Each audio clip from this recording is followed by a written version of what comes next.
welcome back to my vlog. Isang napaka-busy umaga sa inyong lahat mula dito sa Lasak City, Hagardo Versosa. Diyog kayo ang minupusang distraction look ni Kuragan for today's vlog, mga karagkarag. Because yung life natin, nakalimutan ko, 5 pa lang ngayon, pizza 5. May order pala akong cake at bukas din 2 at ngayon 2.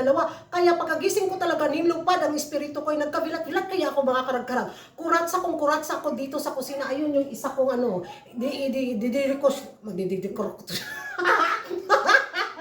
nakayuring nas kuragan na chismis giday. Mag-decorate pa ko sa kung isa ka cake, pangatlong cake ko na yan. Yung 2 ayun na isang cupcake at isang cake na yung natapos ko, yan yung isa. Buhay para sa pangkabuhayan, showcase, laban at dahil nga sa kabisihan ni Kuragan, nakalimutan ko, mga karag-karag, na final para ngayon sa Mr. Supranational 2024. Ayun nga na naman ako sa kangkungan. Hindi ko nakita yung mga pa-excite na galore sa final sa Mr. Supranational 2024 dahil nga ito yung buhay ko ngayon, Baker. At inaabangan ko pa naman sana si Bibi Brandon natin.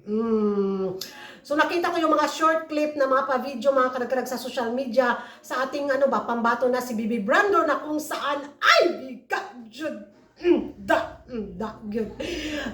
nung tinawag siya na second runner-up sa Mr. Supranational 2024, ay, nagusbam ko. I have a goosebump here.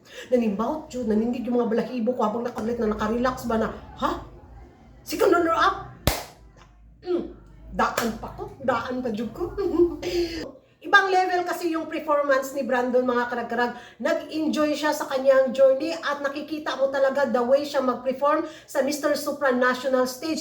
Yung smile jud niya ba? Makaingon jud ang ating mga kapitbahay na naligwak ganon sila, di ba? Hindi sila nakapasok yung pambato nila na kung saan na mapasabi talaga silang often fake buka-bukaan na mattress laban.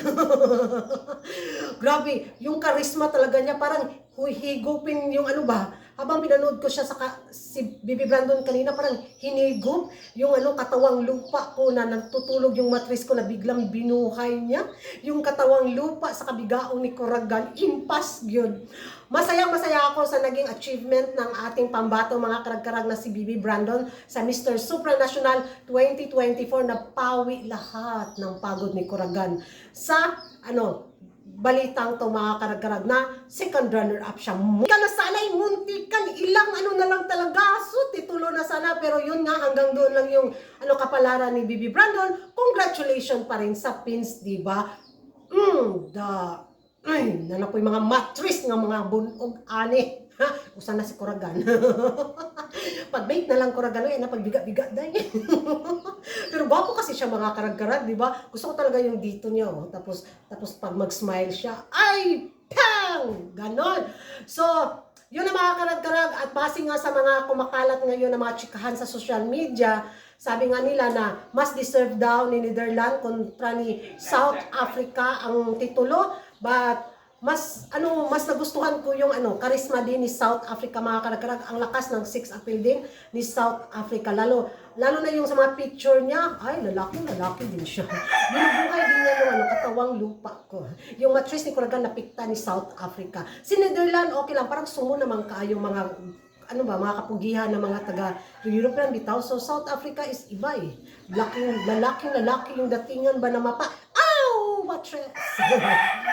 So, yan ang mga karagkarag, yung masasabi nyo sa naging resulta sa Mr. Supranational 2024. Deserve nga ba ni Brandon ang second runner-up at deserve nga ba din ni South Africa ang titulo laban kay Netherlands? Mag-ingay tayo sa comment section at kung hindi ka pa nakapag-subscribe sa YouTube channel ko, don't forget to like and subscribe Kuragan Karag. Ang babae lagi nagkarag-karagan. See you in my next vlog. Diha na mo, unsa man ninyo ha? Unsa na yung mga kinli? Unsa to ya ha? Unsa mo na? Ugas? Hirap. So, ako mga customer, mga karag-karag, pumunta na sila dito sa kusina ko kasi gusto nilang bumili sa tindahan ko. Walang tao doon. Diha na mo. Bye-bye.